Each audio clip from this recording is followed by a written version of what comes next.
Once the poster boy for all the pretty elves of Mirrodin, Ezuri was eventually captured and corrupted by the Phyrexian Praetors.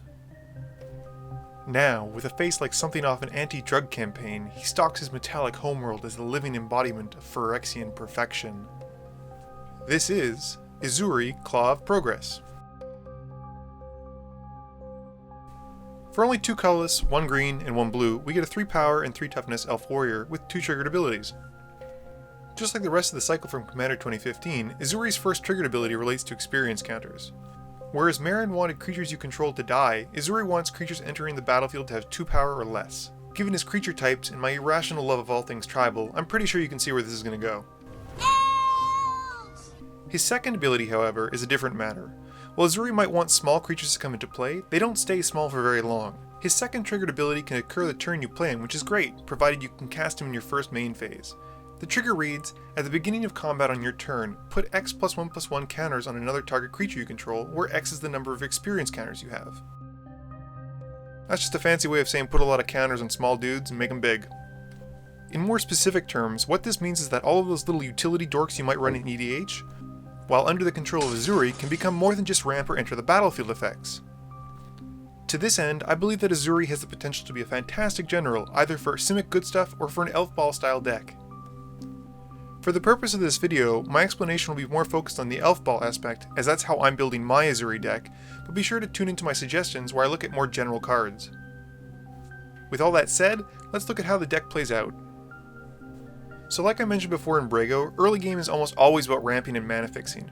Rather than wasting everyone's time and going into this, I'll just say that for an elf-centric deck, you're going to want to run the mana dorks anyway, so it's a good idea.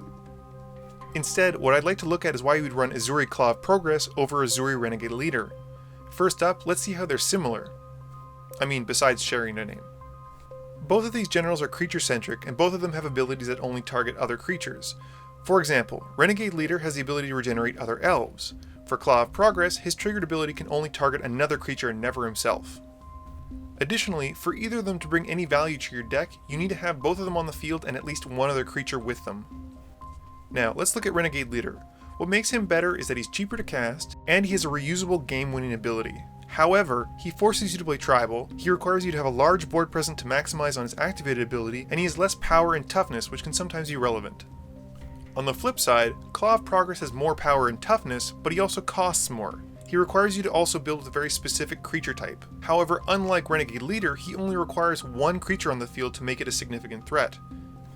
Furthermore, he does not need mana to use his ability, which can be great if you've had to cast him over and over again after dying. Lastly, and one of the most important things, is that he gives us access to blue. Now, it's my opinion that giving us access to the second killer is what really pushes Ezuri Claw of Progress ahead. Adding blue to the equation gives Elf Ball access to better card draw, counterspells, pseudo removal in the form of bouncing things, and clones.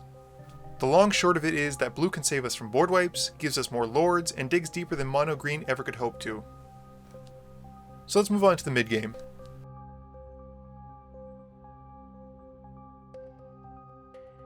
So by now you've established a decent mana base and got a few creatures on the field. Hopefully you'll resolve an early-ish Ezuri and turn some of those Llanowar elves into a decent sized threat. You'll want to start chipping away at people's life totals, cycling who you attacked and trying not to make yourself too big of a target. If someone tries to remove the creature you've been making into a threat, my suggestion is to let them. You'll be running counter spells, but you want to save those for when you're pushing to win. Barring it being your last creature or a valuable piece of your combo, the table will most likely feel reassured when it dies and think that you're no longer a threat. I mean, that is until your next combat step where you make another mana dork into a huge beater. You should also consider dropping some lords by this point. Elvish Champion is a great lord, similar to Goblin King.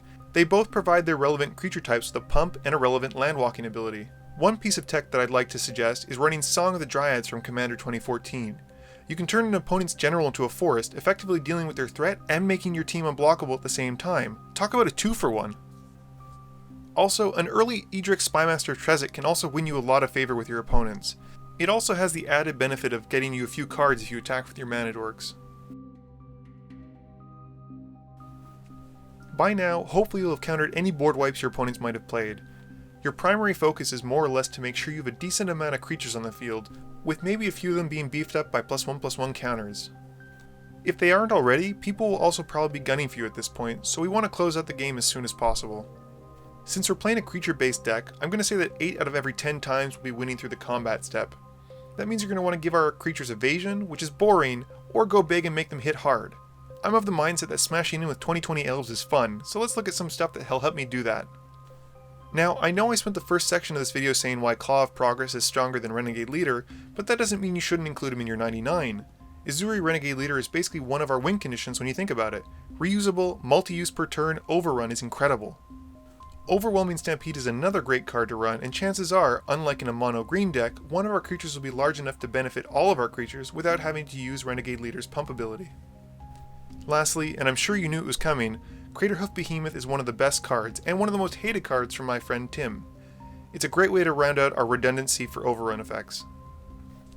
Now let's look at some general card suggestions.